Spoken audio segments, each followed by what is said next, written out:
ملتا ہے در سے آخرت ان واقعات سے، سیکھیں سبق سکھاؤ اکابری کی حیات سے۔ الحمدللہ رب العالمین والصلاة والسلام علی سید المرسلین، اما بعد فاعوذ باللہ من الشیطان الرجیم، بسم اللہ الرحمن الرحیم۔ الصلاة والسلام علیک یا رسول اللہ وعلی آلک واصحابک یا حبیب اللہ، الصلاة والسلام علیک یا نبی اللہ وعلی آلک واصحابک یا نور اللہ۔ پیارے اسلامی بھائیوں اور مدنی چینل کے ناظرین، پروگرام ہے ایک قصہ ایک سبق، اور آج ہم آپ کے سامنے انشاءاللہ رمضان المبارک کے استقبال کے متعلق بیان کریں گے۔ آئیے سب سے پہلے درود پاک کی فضیلت سنتے ہیں۔ درود شریف کی فضیلت دو عالم کے مالک و مختار صلی اللہ علیہ وآلہ وصحبہ وسلم کا فرمان خوشبودار ہے۔ جب جمعرات کا دن آتا ہے تو اللہ پاک فرشتوں کو بھیجتا ہے جن کے پاس چاندی کے کاغذ اور سونے کے قلم ہوتے ہیں۔ وہ جمعرات اور شب جمعہ نبی کریم صلی اللہ علیہ وآلہ وصحبہ وسلم پر کثرت سے درود پاک پڑھنے والوں کے نام لکھتے ہیں۔ ذات ہوئی انتخاب، وصف ہوئے لاجواب، نام ہوا مصطفیٰ، تم پہ کروڑوں درود۔ صلو علی الحبیب صلی اللہ علی محمد صلی اللہ علیہ وسلم۔ استقبال رمضان اور خطبہ محبوب رحمان۔ حضرت سیدنا سلمان فارسی رضی اللہ عنہ فرماتے ہیں کہ پیارے آقا صلی اللہ علیہ وآلہ وصحبہ وسلم نے ماہ شعبان کے آخری دن ہمیں خطبہ ارشاد فرمایا کہ اے لوگو، تمہارے پاس عظمت و برکت والا مہینہ جلوہ گر ہو رہا ہے، وہ مہینہ جس میں ایک رات ایسی بھی ہے کہ جو 1000 مہینوں سے بہتر ہے۔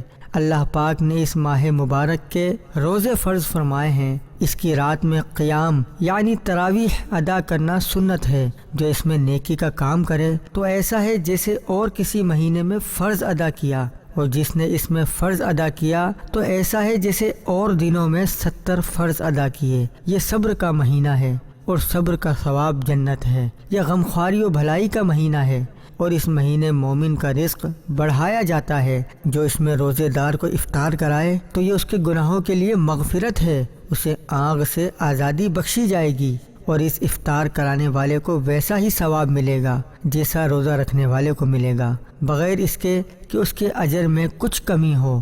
ہم نے عرض کی یا رسول اللہ صلی اللہ علیہ وآلہ وصحبہ وسلم، ہم میں سے ہر شخص وہ چیز نہیں پاتا جس سے روزہ افطار کروائے۔ آپ صلی اللہ علیہ وآلہ وصحبہ وسلم نے ارشاد فرمایا، اللہ پاک یہ ثواب تو اس شخص کو دے گا جو ایک کھجور یا ایک گھونٹ پانی یا ایک گھونٹ دودھ سے روزہ افطار کروائے۔ یہ وہ مہینہ ہے کہ جس کا اول یعنی ابتدائی 10 دن رحمت، درمیان یعنی درمیانے 10 دن مغفرت ہے، اور آخر یعنی آخری 10 دن جہنم سے آزادی ہے۔ جو اپنے غلام یعنی ماتحت سے اس مہینے کام کم لے، اللہ پاک اسے بخش دے گا اور اسے جہنم سے آزاد فرما دے گا۔ جس نے روزے دار کو پیٹ بھر کر کھلایا، اللہ پاک اس شخص کو میرے حوض سے ایک ایسا گھونٹ پلائے گا کہ جسے پینے کے بعد وہ کبھی پیاسا نہ ہوگا، یہاں تک کہ جنت میں داخل ہو جائے۔ مشہور مفسر حکیم الامت مفتی احمد یار خان نعیمی رحمۃ اللہ علیہ اس حدیث پاک کی شرح کرتے ہوئے ارشاد فرماتے ہیں، ماہ رمضان کا نفل دوسرے مہینوں کے فرض کے برابر ہے، اور اس ماہ کی فرض عبادت دوسرے ماہ کے 70 فرائض کی مثل ہے۔ مزید فرماتے ہیں، ماہ رمضان کے 3 عشرے ہیں۔ پہلے عشرے میں رب تعالی مومنوں پر خاص رحمتیں فرماتا ہے، جس سے انہیں روزہ تراویح کی ہمت ہوتی ہے اور آئندہ ملنے والی نعمتوں کی اہلیت پیدا ہوتی ہے۔ دوسرے عشرے میں تمام صغیرہ گناہوں کی معافی ہے، جو جہنم سے آزادی اور جنت میں داخلے کا سبب ہے۔ تیسرے عشرے میں روزے داروں کے جنتی ہونے کا اعلان، وہاں کے داخلے کا گویا ویزا اور پاسپورٹ جاری کیا جاتا ہے۔ مرحبا صد مرحبا، پھر آمد رمضان ہے، کھل اٹھے مرجھائے دل، تازہ ہوا ایمان ہے۔ یا خدا ہم عاصیوں پر یہ بڑا احسان ہے، زندگی میں پھر عطا ہم کو کیا رمضان ہے۔ یا الہی تو مدینے میں کبھی رمضان دکھا، مدتوں سے دل میں یہ عطار کے ارمان ہے۔ صلو علی الحبیب صلی اللہ علی محمد صلی اللہ علیہ وسلم۔ سبحان اللہ، اللہ پاک کے رسول مقبول صلی اللہ علیہ وآلہ وصحبہ وسلم کو اللہ پاک کے اس مہینے یعنی رمضان المبارک سے کس قدر عقیدت و الفت تھی کہ جو ہی اس ماہ مقدسہ کی آمد کے آثار پر انوار نظر آتے تو رحمت عالم صلی اللہ علیہ وآلہ وصحبہ وسلم خود بھی اس برکت والے مہینے کا انتہائی شان و شوکت کے ساتھ استقبال فرماتے اور اپنے صحابہ کرام علیہم الرضوان کے سامنے بھی اس مبارک مہینے کی شان و عظمت، فضائل و برکات اور دیگر دلکش اوصاف کو بیان فرما کر اس کی اہمیت کو واضح فرماتے اور انہیں بھی مختلف نیک اعمال کرنے کا مدنی ذہن عطا فرماتے۔ صحابہ کرام علیہم الرضوان بھی چونکہ رسول اکرم صلی اللہ علیہ وآلہ وصحبہ وسلم کے حقیقی دیوانے اور سچے عاشقان رمضان تھے، لہٰذا یہ حضرات بھی اپنے آقا و مولا صلی اللہ علیہ وآلہ وصحبہ وسلم کی اتباع اور محبت رمضان میں مسلمانوں کو مہمان رحمان کی آمد کی مبارکباد دیا کرتے، نیز انہیں روزوں کی ادائیگی، شب بیداری اور راہ خدا میں خرچ کرنے کی ترغیب بھی ارشاد فرماتے تھے۔ چنانچہ امیر المؤمنین حضرت سیدنا عمر فاروق اعظم رضی اللہ عنہ فرمایا کرتے، اس مہینے کو خوش آمدید ہے جو ہمیں پاک کرنے والا ہے۔ پورا رمضان خیر ہی خیر ہے، خواہ دن کا روزہ ہو یا رات کا قیام۔ اس مہینے میں خرچ کرنا جہاد میں خرچ کرنے کا درجہ رکھتا ہے۔ مشہور مفسر مفتی احمد یار خان نعیمی رحمۃ اللہ علیہ کی تحریر کا خلاصہ ہے کہ ماہ رمضان کی آمد پر خوش ہونا، ایک دوسرے کو مبارکباد دینا سنت ہے، اور جس کی آمد پر خوشی ہونی چاہیے اس کے جانے پر غم بھی ہونا چاہیے۔ اسی لیے اکثر مسلمان جمعۃ الوداع کو غمگین اور اشکبار ہوتے ہیں اور خطبہ اس دن میں کچھ الوداعی کلمات کہتے ہیں تاکہ مسلمان باقی گھڑیوں کو غنیمت جان کر نیکیوں میں اور زیادہ کوشش کریں۔ اے عاشقان رمضان، آپ سب کو مبارک ہو۔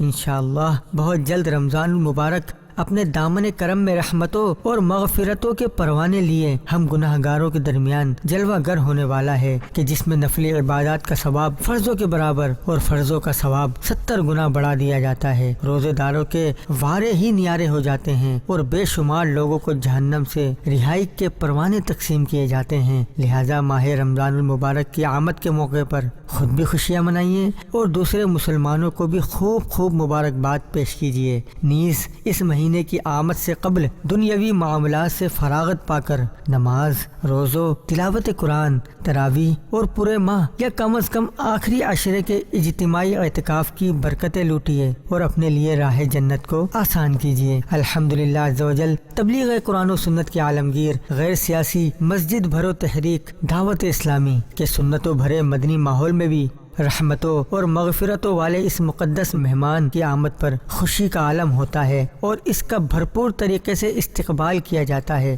بلکہ کئی مقامات پر کثیر اسلامی بھائی اس ماہ مبارک کو زیادہ سے زیادہ نیکیوں میں گزارنے کے لیے دعوت اسلامی کے تحت پورے ماہ کا اعتکاف بھی کرتے ہیں۔ نیز جب یہ مہمان رخصت ہوتا ہے تو اشکبار آنکھوں سے اسے الوداع بھی کہا جاتا ہے۔ نزدیک آ رہا ہے رمضان کا مہینہ، ساحل سے حاجیوں کا پھر آ لگا سفینہ، آقا نہ ٹوٹ جائے یہ دل کا آبگینہ، بلوائیے مدینے دکھلائیے مدینہ۔ صلو علی الحبیب صلی اللہ علی محمد صلی اللہ علیہ وسلم۔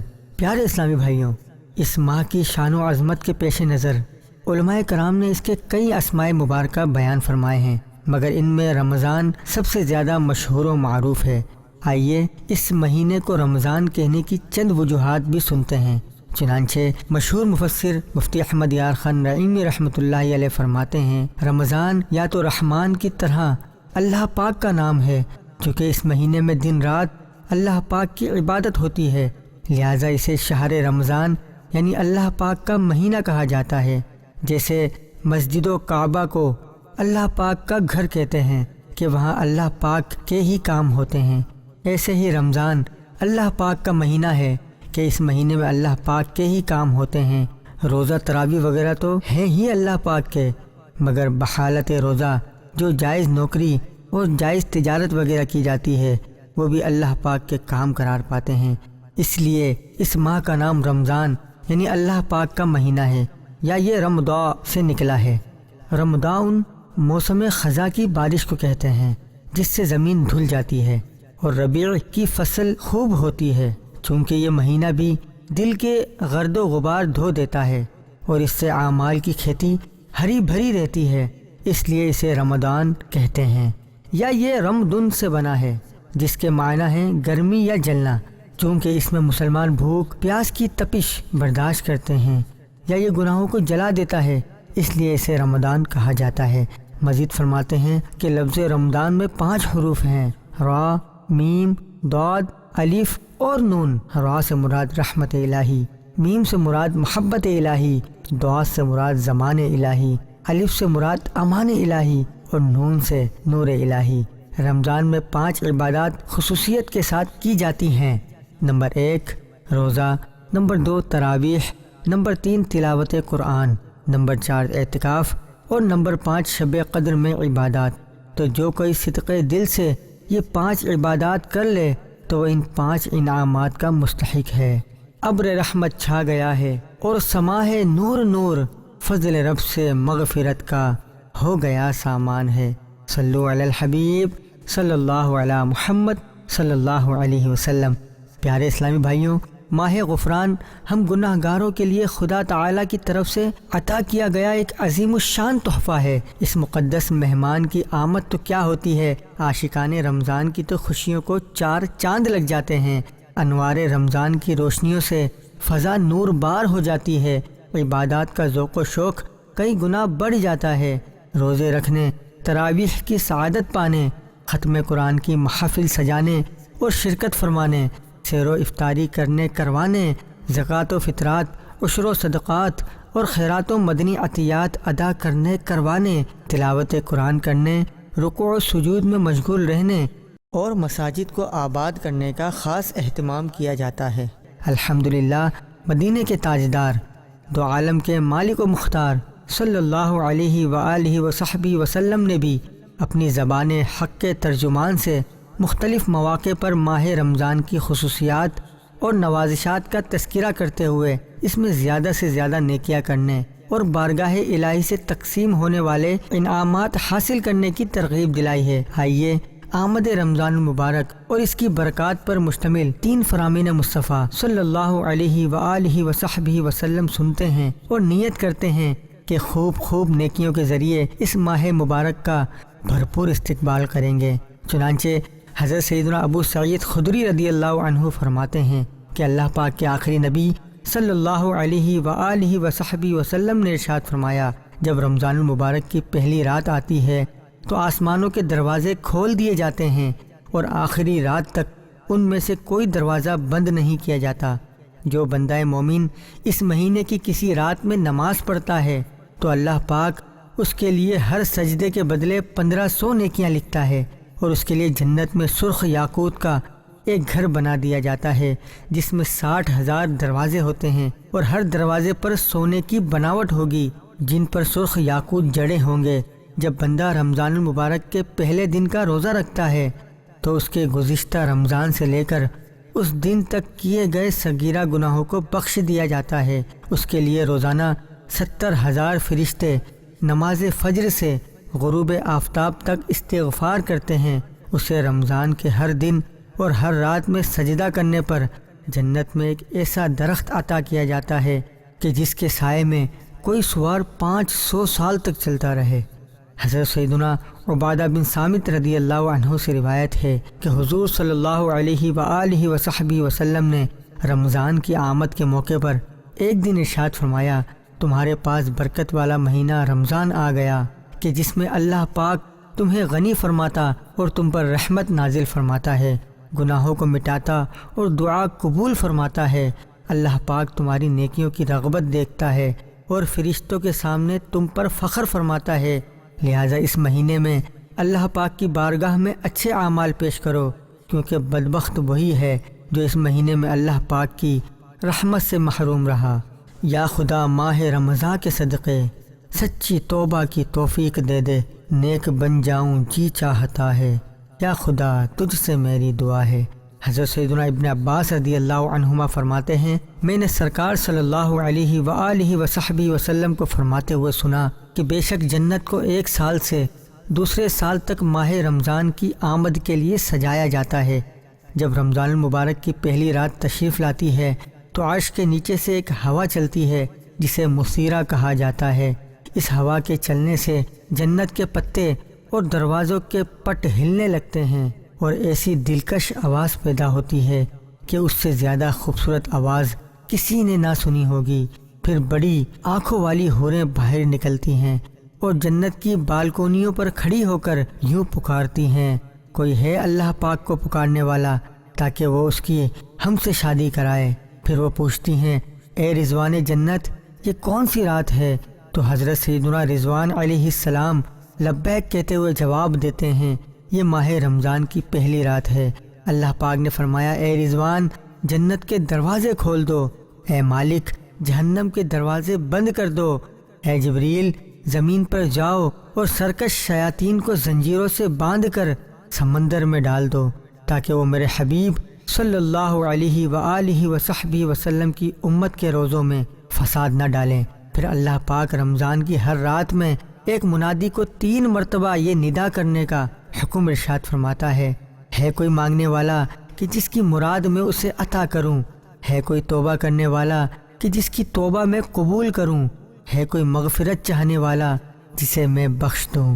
ہر گھڑی رحمت بری ہے، ہر طرف ہے برکتیں، ماہ رمضان رحمتوں اور برکتوں کی کان ہے، عاصیوں کی مغفرت کا لے کر آیا ہے پیام، جھوم جاؤ مجرموں، رمضان ماہ غفران ہے، بھائیوں بہنوں کرو سب نیکیوں پر نیکیاں، پڑ گئے دوزخ پہ تالے قید میں شیطان ہے، بھائیوں بہنوں گناہوں سے سبھی توبہ کرو، خلد کے در کھل گئے ہیں، داخلہ آسان ہے۔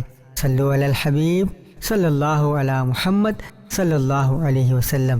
پیارے اسلامی بھائیوں، اللہ پاک کی رحمت کے قربان کہ وہ اپنے معصوم فرشتوں کو اس ماہ مقدسہ کی پہلی شب میں جنت کے دروازے کھولنے، جہنم کے دروازے بند کرنے اور شیاطین کو بیڑیوں میں جکڑ دینے کے احکامات ارشاد فرماتا ہے۔ نیز رب العالمین کے حکم سے ایک ندا دینے والا لوگوں کو بارگاہ خدا بندی میں مرادیں مانگنے، توبہ کرنے اور بخشش و مغفرت کا سوال کرنے کی طرف رہنمائی کرتا ہے۔ لہٰذا ہمیں چاہیے کہ ہم اپنے دنیاوی معاملات میں الجھے رہنے کے بجائے رمضان المبارک کی آمد سے پہلے اپنے آپ کو ضروری کاموں سے کسی حد تک فارغ کر لیں اور فرائض و واجبات کی پابندی کے ساتھ ساتھ رمضان المبارک کے خصوصی فیوز و برکات حاصل کرنے کے لیے اس میں سنن و مستحبات، تلاوت قرآن کریم، تراویح و اعتکاف اور دیگر عبادات کی کثرت کریں، بلکہ دعوت اسلامی کے تحت ہونے والے پورے ماہ رمضان یا کم از کم آخری عشرے کے اعتکاف میں بیٹھنے کی سعادت حاصل کر کے ماہ سیام کے قدردانوں میں شامل ہو جائیں۔ روزانہ دن اور بعد تراویح ہونے والے 2 مدنی مذاکروں میں اول تاخیر شامل ہو کر علم دین حاصل کرنے والے عاشقان رسول کی فہرست میں ہم بھی اپنا نام لکھوا لیں اور رب تعالیٰ کو راضی کر کے بخشش و مغفرت کے حقدار بن جائیں۔ آئیے ترغیب کے لیے پیارے آقا صلی اللہ علیہ وآلہ وصحبہ وسلم کے ذوق عبادت کے بارے میں 3 روایات سنتے ہیں تاکہ انہیں سن کر ہم بھی اپنا مدنی ذہن بنائیں اور اس ماہ مبارک کی آمد سے پہلے اپنے آپ کو عبادت و اعتکاف کے لیے تیار کر لیں۔ نمبر 1، جب ماہ رمضان تشریف لاتا ہے تو نبی کریم صلی اللہ علیہ وآلہ وصحبہ وسلم عبادت الہی کے لیے کمر بستہ ہو جاتے، پھر سارا مہینہ اپنے بستر منور پر تشریف نہ لاتے۔ نمبر 2، جب ماہ رمضان تشریف لاتا تو رسول اللہ صلی اللہ علیہ وآلہ وصحبہ وسلم کا رنگ مبارک متغیر یعنی تبدیل ہو جاتا، نماز کی کثرت فرماتے، گڑ گڑا کر دعائیں مانگتے اور خوف خدا آپ صلی اللہ علیہ وآلہ وصحبہ وسلم پر طاری رہتا۔ نمبر 3، جب ماہ رمضان آتا تو سرکار مدینہ صلی اللہ علیہ وآلہ وصحبہ وسلم ہر قیدی کو رہا کر دیتے تھے اور ہر سائل کو عطا فرماتے۔ اللہ کیا جہنم اب بھی نہ سرد ہوگا، رو رو کے مصطفیٰ نے دریا بہا دیے ہیں، میرے کریم سے گر قطرہ کسی نے مانگا دریا بہا دیے ہیں، در بے بہا دیے ہیں۔ صلو علی الحبیب صلی اللہ علی محمد صلی اللہ علیہ وسلم۔ پیارے اسلامی بھائیوں، آج کے پروگرام کا وقت اختتام کی طرف بڑھ رہا ہے۔ آئندہ ایک نئے واقعے اور سبق کے ساتھ حاضر ہوں گے، تب تک کے لیے اجازت دیجیے۔ اللہ حافظ۔ صلو علی الحبیب صلی اللہ علی محمد صلی اللہ علیہ وسلم۔ ملتا ہے در سے آخرت سے، ان واقعات سے سیکھیں سبق، سکھاؤ